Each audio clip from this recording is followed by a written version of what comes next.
Fitin10 Nation, welcome to day 70, and I am your coach, Mark. I'm your coach, Martina. And Martina, as you well know, we just wrapped up our 21st Fitin10 challenge. And in case you are unaware of our challenge, we run a 10-week program with the goal of losing 30% of your fat mass. So we do an assessment using bioelectrical impedance, and then we set you up with a whole host of different pieces to the challenge: exercise, diet, etc., and goal setting for you to lose 30% of your fat mass. And our next one starts, by the way, April 20th. So if you want to join, check us out at fitin10.com / no, there's no /. I'm so used to saying that. fitin10.com. Awesome. All right. Martina, I want to talk about a few things that are going to help people to improve their health and fitness and lose some body fat. And as always, these are habitual things, because we always talk about habits because it's got to be consistent, right? Absolutely. So let's start off with cardio. Okay, so you and I, we sort of discussed, what we think is an average amount of cardio that somebody should be doing per week. I think you and I would agree that 2 hours is a really good amount. So you would prefer 4 times per week, I believe, at like in the zone 2, right?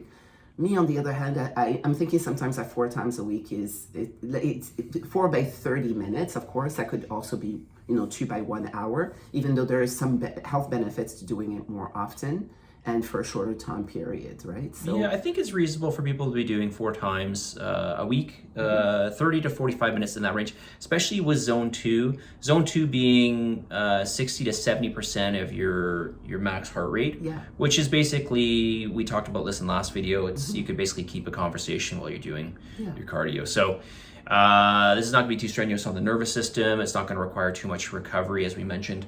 So this is reasonable to do. Now, we could pepper in some hard cardio with this. I like to get up first thing in the morning and just go and do zone 2 every single day.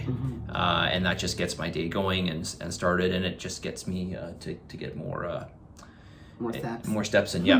Yeah. Now, what about diet? Well, more protein. Definitely more protein, and basically 2 rules that we give here.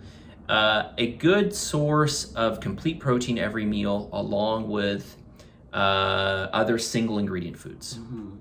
So now, not every protein source has to be single ingredient, but generally speaking, we're talking about those single ingredient, or some people refer to them as real whole foods. These are foods that are going to be more satiating, more voluminous, and more nutrient dense. So this is really, if you can think about just, okay, every time I eat, I'm going to get a source of protein, and I'm going to get a source of single ingredient food, whether it's maybe some fruit or vegetables or both, perhaps a starch, and maybe even a fat source, some nuts or nut butter or avocado, something like that. What about resistance training? You should absolutely train at least, I like 3 times a week. It's definitely a good start / maintenance.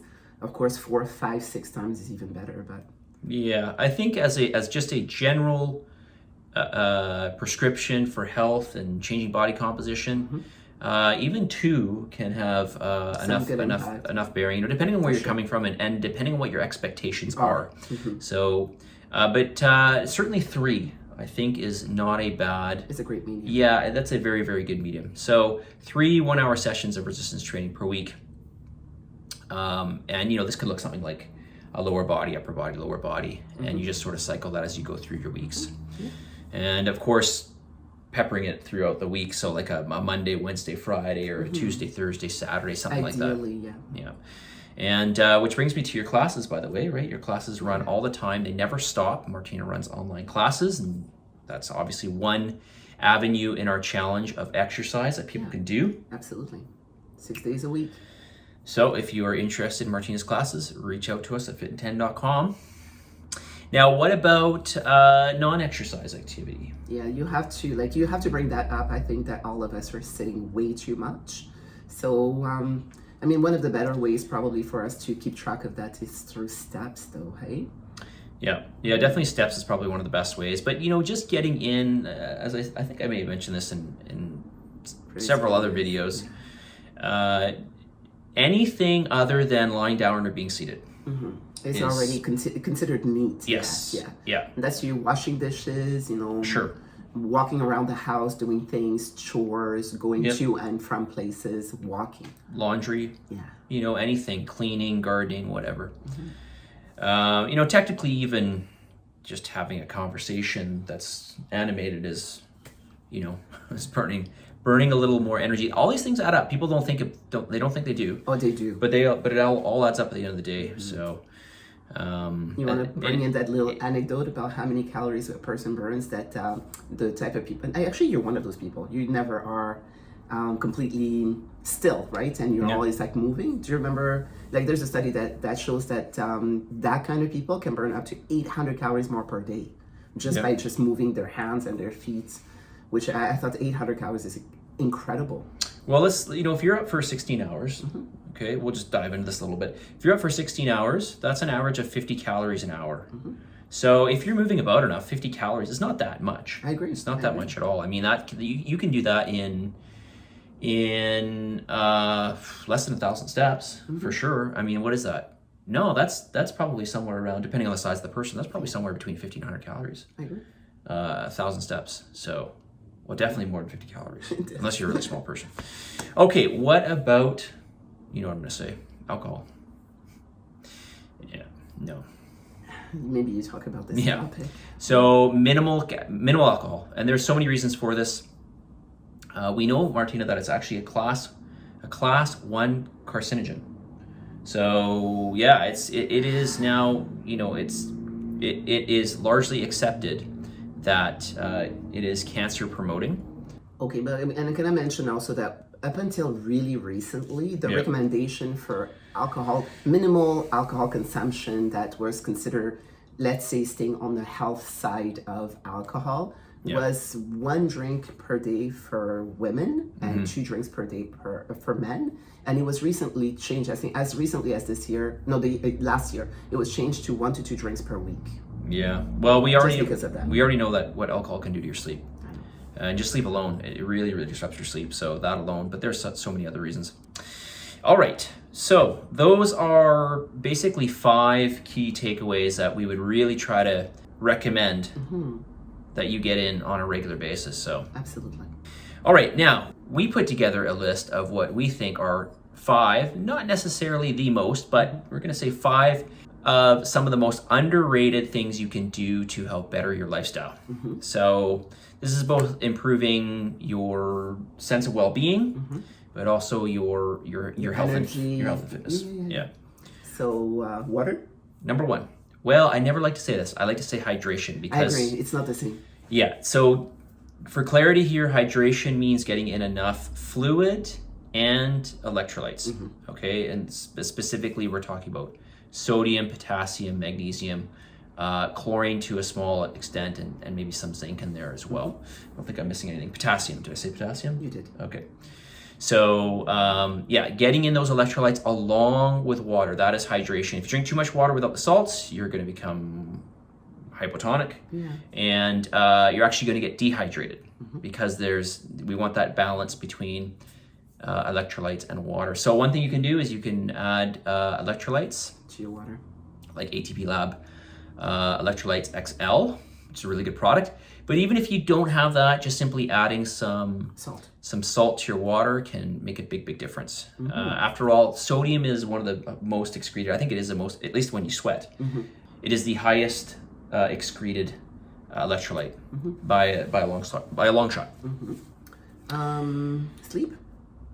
Yeah, sleep. Well, so there's sleep and sleep routine before going to bed. Ultimately we always say trying to get at least 7 hours of sleep.